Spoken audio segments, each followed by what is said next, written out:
Hello everybody, good to be with you again today. I have got in front of me on my table a rather strange range of things. You might wonder, what on earth am I doing with a bowl of water, some bits of paper, a silver shell, a candle, oh, and a friend of mine. This is one of my favourite puppets. This is Chucky. He is unfortunately very, very noisy and doesn't always behave himself, do you? Yes, he does. Well, today I will explain why I have Chucky with me. Now, would you mind sitting down for a while? Please? Right, I'm just going to put him down here and hope that he will behave himself, because I need to explain why I've got all these other things in front of me. Water. Well, it's in a bowl. I'm not going to be drinking from it. Piece of paper. Might make something with that in it. Oh, there's another piece here. I might make something with that. Silver shell. And a candle. Well, let's start with the candle. This isn't just any ordinary candle. This is a special candle. And it's a special candle because it is often given to people when they are baptised in their christening service. Because today we're remembering that Jesus also was baptised. I doubt whether many of you, if you were baptised, can remember it, because quite often many of us are baptised during a service which we call the christening service at a time when we won't remember things. So we usually were a baby. I believe I was only 6 weeks old when I was baptised. And that's quite a long time ago, and I certainly don't remember it. But at baptisms, children, babies, and grown-ups, if they're older when they're baptised, are given a candle to remind them that Jesus is the light of the world. And of course, what do we need when we're baptised? We're baptised with water. Well, usually it isn't in a bowl like this.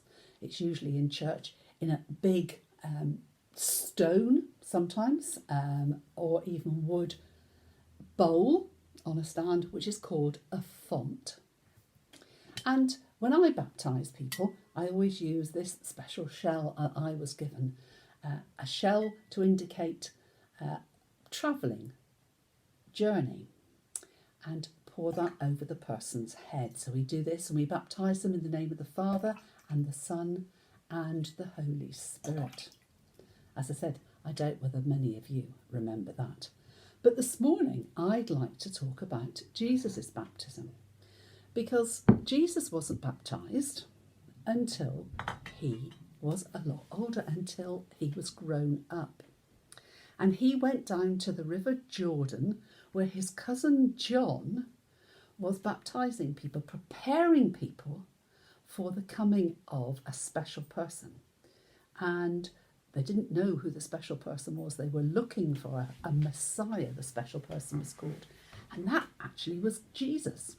But people didn't know that. So Jesus went down to the river to be baptised by John. People sometimes today are baptised in rivers and in the sea. We tend to now just do it in church, but you can be baptised anywhere. And Jesus then went down to the River Jordan and asked John to baptise him, and something very strange happened. John pushed Jesus into the water, because if you're baptising in the sea or in a river, people would go right down into the water. And then as Jesus came up, something very, very strange happened.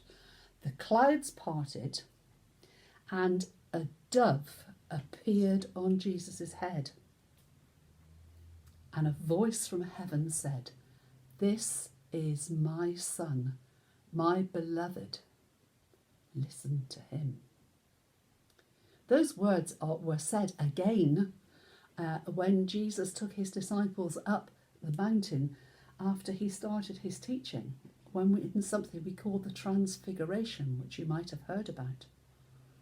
But those special words that the people heard from God, this is my beloved, my son, the one whom I love, and I'm giving him to you, basically, so you need to listen to him. So, why I have my friend Chucky here is when I do baptisms, because when I baptise people and pour water over their heads, a dove doesn't appear. But I always like to, I like to remind people about the dove. And this is the nearest puppet that I've got to a dove. So hence Chucky appears. And sometimes he's quiet, as he is today, and sometimes he can be very, very noisy and badly behaved.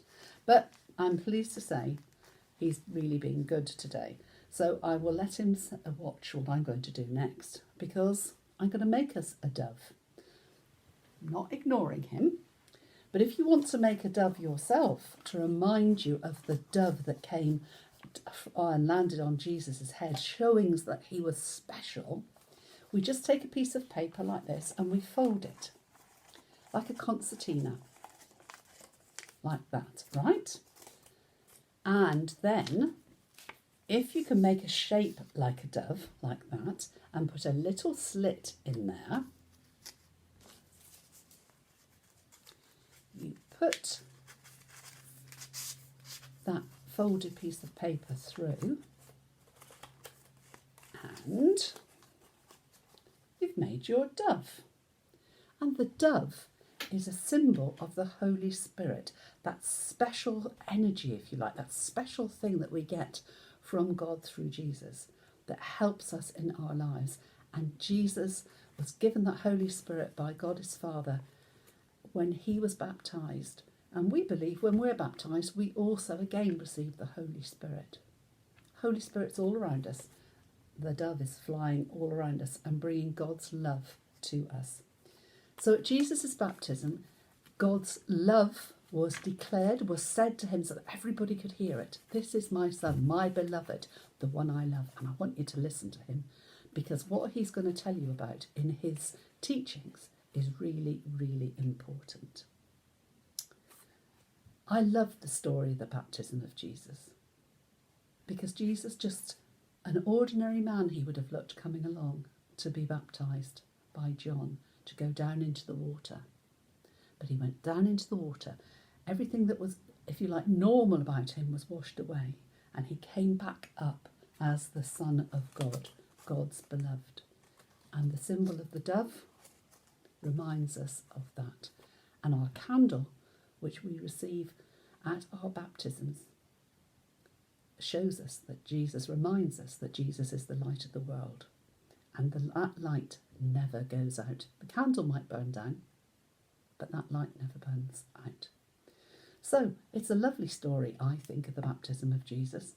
And we know that what he did afterwards, after he was baptised in the River Jordan, he went away. He went off into the wilderness, into the desert, to spend 40 days and 40 nights, which is what we remember at Lent, leading up to Easter. He went away to think about what he was going to do. And while he was there, some strange things happened to him, but we'll talk about those on another occasion. What we need to remember today is that Jesus came to share God's love with each and every one of us and to be a light in the world. I hope you have fun making these. Quite easy. I'm not very good at crafty things, but even I could make this stuff. So we're going to fly off. It's goodbye from me. And it's goodbye from my friend Chucky. And we hope to see you again soon. Bye.